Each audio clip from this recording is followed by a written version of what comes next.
dapat. Kaso, ayan, nakita ng mga bata. Sasabay daw. Sakto si Nelnel pupunta din. Maghahatid ng halo-halong natapon. Yung mga babies ko, oh. Busy maglaro. Nadapa si Rowan. Pipi muna ako. Tatago yan. Ayaw niyang nagpapakita na umiihi siya. Ayaw niya nang may tao. Ang cute, no? Oo. Nakakatawa. Kahit pag sa pag limbawang nasa mall, kasama ko siya. Ay, di ba may sa mga pambabae, meron na yung para sa mga batang lalaki. Ayaw niya umihi doon. Gusto niya sa loob yung nakatago. Mama, makikita ako dyan, sabi niya. Kahit sa bahay, ayaw niya doon sa pag, Mama, pipi, ka na doon, labas ka na lang, kako. Ayoko, nandun yung mga boys. Makikita ako ng mga tao, sabi niya.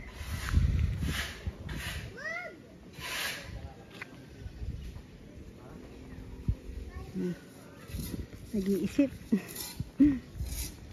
Sabi ko, yung pang-cover namin dito, na lang, bulo. Ayaw kasi namin, sabi ko, wag muna namin gastusan kasi parang pa siya trial. Mahirap sumugal. Tapos, ayun, pinapatibag ko ng mga konti. Siguro taas nito lang. Para medyo tanaw pa yung view sa likod. Tapos, ililipat na lang itong parang grill. Yun yung ipapalit. Para hindi na rin masyadong gumastos. Yung grills lang. Pinturahan lang, okay na yan. Ayan, babawasan lang yung bakod. Tapos, papalit yung grills. Para medyo tanaw pa yung sa likod. Tapos, pinapaano ko kay Kuya Jun yung simpleng lang, view deck lang.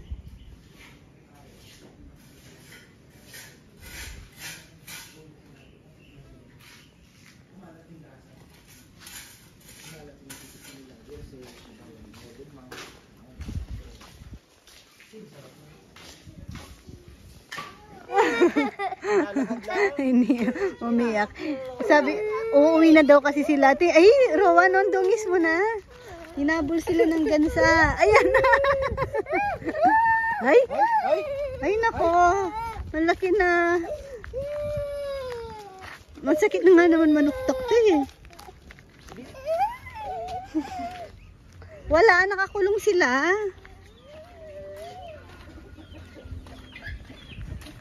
Di kayo. Bilis na. Dahan-dahan, madapa. Halika, Rowan. Tignan mo. Babalik pa.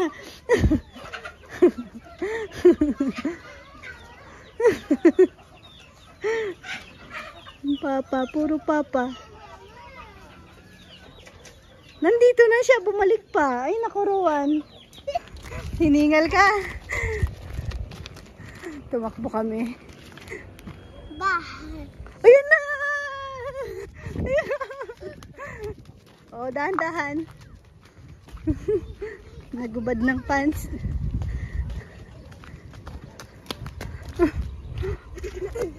Cute. Next year, nay-nay na yan.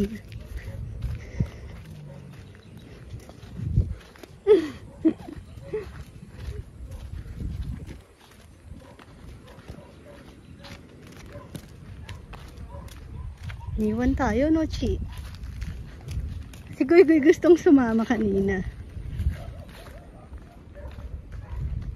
Nagluluto po ako ng lechon sauce. Ay, sige. Ay, hindi pa. Maano lang. Maliit. Sa sobrang init na sila.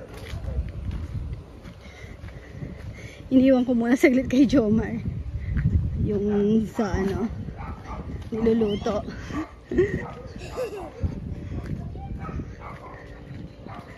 Ayun na si Nainay.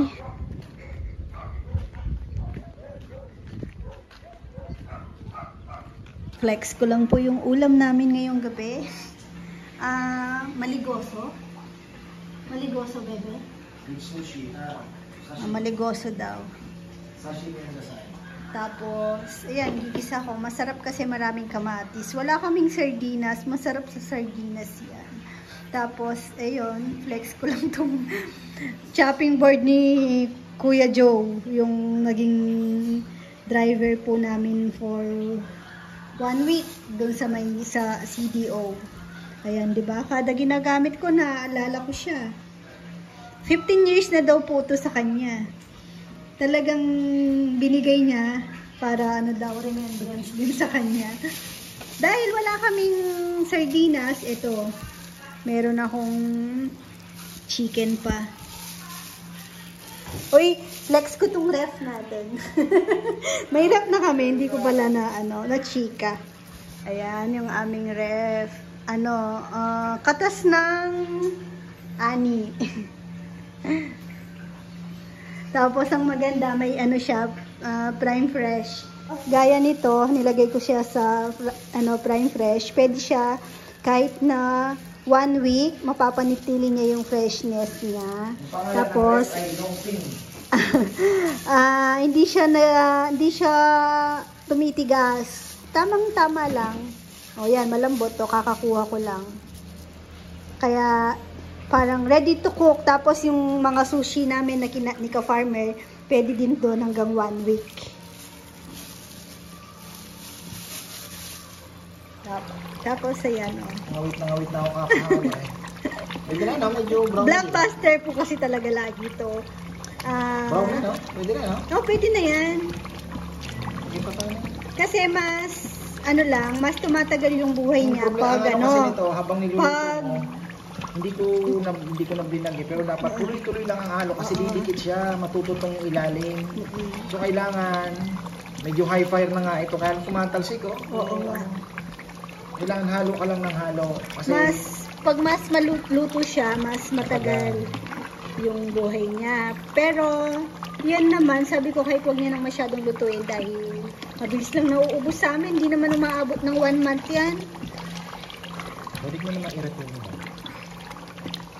Kaya minsan yan, nagluluto kami mga boys. May kanya-kanya ng lalagyan yan. Kasi pag syempre sa bahay nila, nagkaganyan din sila. Tsaka, mura yung sili ngayon. 150 na. 150 na, nagmahal naman yung konti. Taiwan to, malalaki. Tapos yan, maraming garlic, kaya mabilis maubos kasi masarap.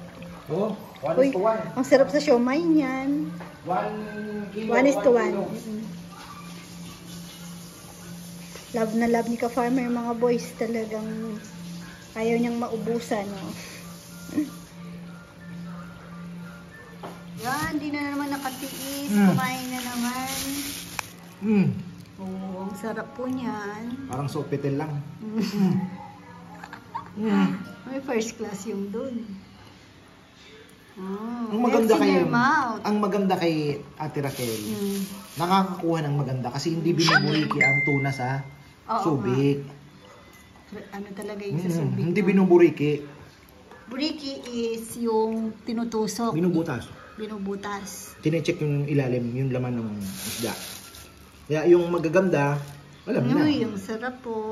Nakukuha na sa Ito, nakuha niya maganda. Naalala ko yung sa Sofitel. Pero doon ang dami kasing option. Tapos, read natin yung freezer. Alin?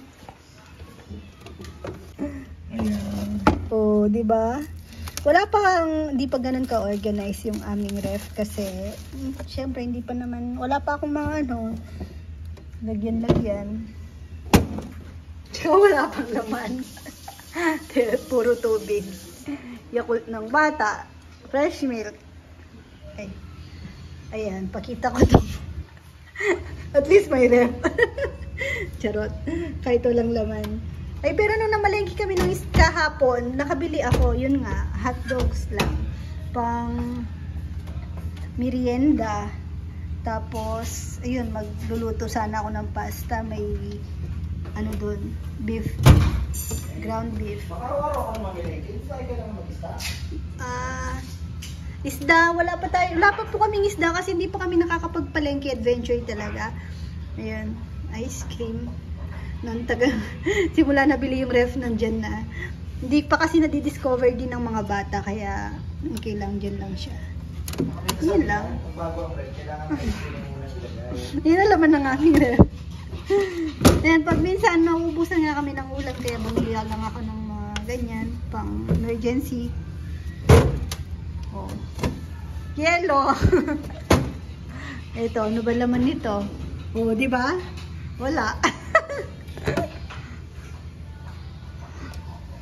Ayan na si Naynay, nakulong na. Kaso, may, ayan no, tingnan niyo si Rowan, umiyak. Kasi, Rowan, tignan ko nga, ikaw. Uy, umiyak po siya kasi gusto niya, ipasok niya po lahat ng sasakyan niya dito. Dapat daw nandito din sa loob yung sasakyan niya. Wala pa akong bibili akong playmat. Yung medyo makapal kasi tumatayo na si Naynay. Medyo matigas to eh. Matigas pala talaga. Dapat may yung malambot. Yung rubber, no? Para pag natumba siya, di ganun kasakit. No, Nay? Tinatry niya na po kasi maglakad-lakad. Nakakapit. Maglalakad tapos bumibitaw. Nanay! Ba? Ay, ang kulit na ng baby na yan. Kulong ka ngayon. Galing po ito sa gwagwa kay Nat dati. Wag mo ibigay yung dede mo sa kanya. Kay Ellie to eh. Kay Nat to.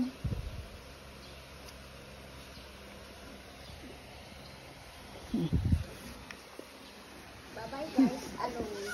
Kasi ang mission ni Naynay ngayon, maghanap ng mapupulot at makakain, Nanay. Yun ang mission niya. Kaya dapat talagang nakakulong. Tapos yung mga toys na nilalagay lang dito, Chi, yung malilinis lang. Bawal magpasok ng ibang laruan. No.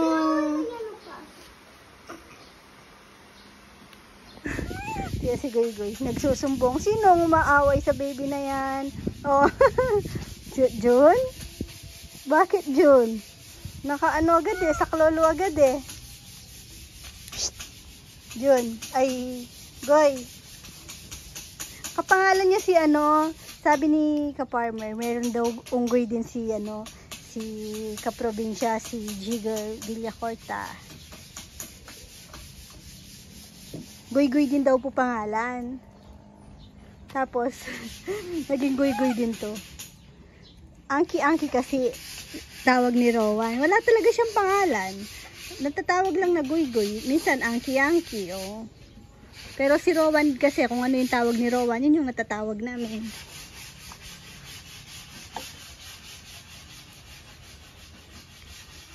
Pero sa tingin ko po, siguro hintayin lang namin, palakihin lang namin konti. Bahala na po siya.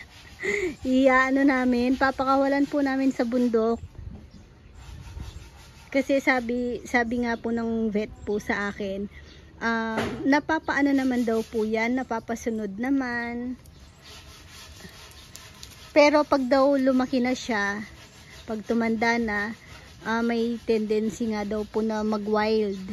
Lalo na daw po pag lalaki. Kaya, ayun, mukhang hindi po siya magtatagal dito. Nakakalungkot lang kasi tignan nyo naman, oh, love na love ko na siya. Love na love niya rin ako, oh. Pagising sa umaga, sumasalubong na agad to sa akin. Kahit nasa taas ng mangga, tatalon na yan. Tapos pagbukas yung pinto sa bahay, papasok siya. Parang nag-good morning lang naman, tapos lalabas na po siya. Minsan hihingi lang ng milk. Alam ko pag humihingi po siya ng milk, siya, yung uso niya, parang dumidede-dede. Sumesenya siya. No, Goy? Opo! Naway ka. Kanina, nagsusumbong. Kinulong ka kanina, no? Makulit ka kasi. May binarnis po si na Jomar. Yung finishing touches ng table. Kailangan walang Walang istorbo, baka daw apakan. Kinulong saglit, no? Tapos tawag siya ng tawag sa akin. Dede ka? Don? May milk ka pa doon? Gaya niya, no? Humingi siya ng milk. Huwag ka na kasi magbote, malaki ka na. Ha? Inom ka na lang. Marunong ka namang uminom sa ano. Wala siyang kuto. Mahilig lang siya magkuto. Wala mo siya. Chinecheck ko lagi balahibo niya. Skin niya, wala naman. Tsaka ang soap niya, naliligo yung guy-guy na yan. Ang bango-bango yan, no? Magpa-powder pa yan.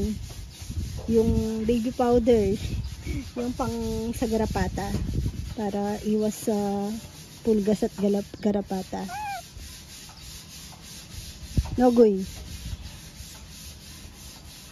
Bango ka. Sa lahat ng guy, ikaw ang pinakamabango. Tapon kaya kita sa fish pan, guy. Swimming ka. Mahilig po siyang makipagano sa mga aso't pusa, mga asar. Tapos, tatakbo naman sa akin, magpapasaklolo. Sa mga boys, hindi po siya lumalapit gano'n. Takot siya. Kay Papayam, takot din. Pero kay ka-farmer, pumupunta siya. Ano, Goy? Oo, kaya ka nakukulong. Ano to?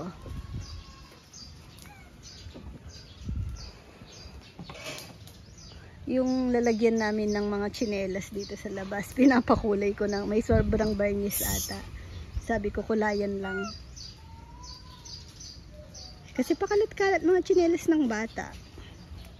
Pinasok ko ulit yung isang shoe rack kasi, dahil malaki yung space niya.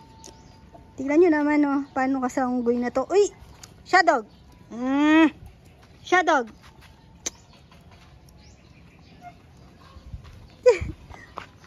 Hey! Tignan nyo naman. Shadog naman, ang kulit. Akit ka kasi sa puno, wag sa akin. Papasok na ako eh. May inihirap lang ako kay Papayam na metros.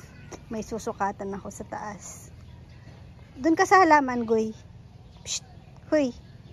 Doon na, baba na. Tignan niyo yung rose ni Mama Beth. Inubos niya. Sabi ko kay Mama Beth, tiis-tiis na muna siya dahil hindi naman magtatagal si Goy-Goy. Parang hirap pakawalan, no? Lagi kong iisipin kung kumusta na siya. Sabi ng mga boys, baka maano lang din daw siya pag pinakawalan. Pero isip ko naman, kung di siya napunta sa amin, ganun din naman ang kapalaran siguro. Mas na-extend pa nga yung buhay niya.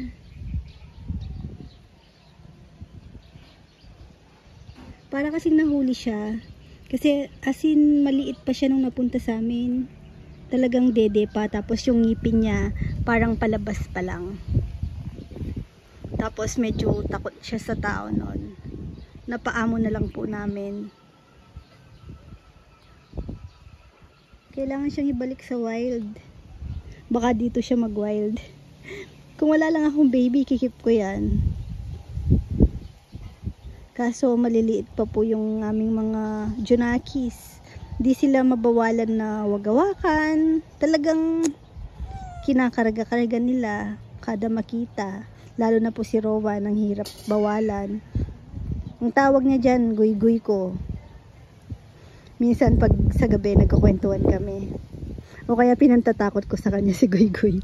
Sabi ko, pag makulit ka, ililigaw ko na si Guy-Guy. Ayoko, Guy-Guy ko yun. Gaganon po siya. Yun lang, pag pinakawalan po namin to, syempre malulungkot yung mga bata. Pero, explain na lang po sa kanila na kailangan niyang bumalik sa bundok.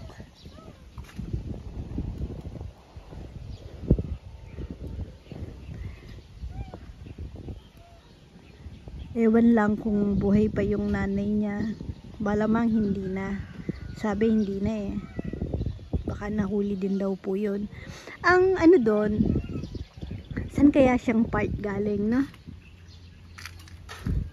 Mag-aano kami ng mga boys. Aakit kami sa bundok. I-release siya doon. Doon sa part na wild pa. Ayun o, yung parang kanal ng bundok na yan. Ano daw yan ng mga unggoy. Marami daw pong unggoy dyan. So, bahala na lang. Sana makasurvive naman siya. Tapos bumalik, no? Nasaan na?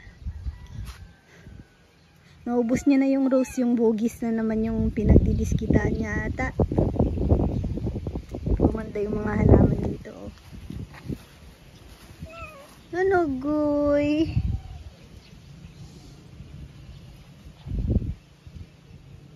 Ito, hindi to pwede kasi shaded dito, oh. Kaya yan, oh. Tignan nyo, humaba siya. Dating lit lang nito, naghabol siya ng araw. Tumangkad tuloy. Ano ko siya, lalabas ko. Hindi siya pwede dito.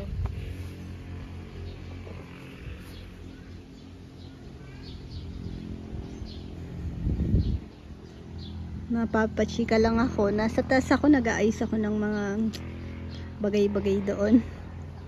Kahapon dun sa may likod, dito sa may dirty kitchen, inayos ko yung mga nakatambak na ano doon. Ayun oh, binrush ko yung doon. Luminis-linis naman yung sa labas. Yun oh. Yung sa may pwesto ni Max. Yun nga si Max na ano ako. Kasi syempre gusto kong pakawalan. Napapakawalan naman siya. Kaso kailangan nakabantay.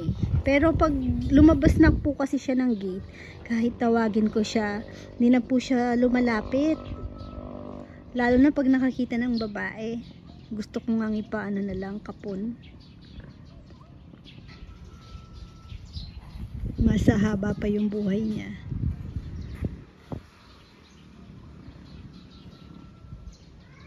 Ang tahimik, no, pag walang mga batang naglalaro, pag may playground.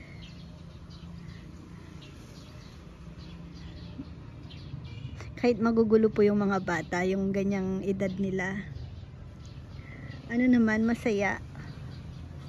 Kasi pag wala, pag tahimik, nakakalungkot. Goy! Diyan ka na lang muna, no? Huwag kang pumasok.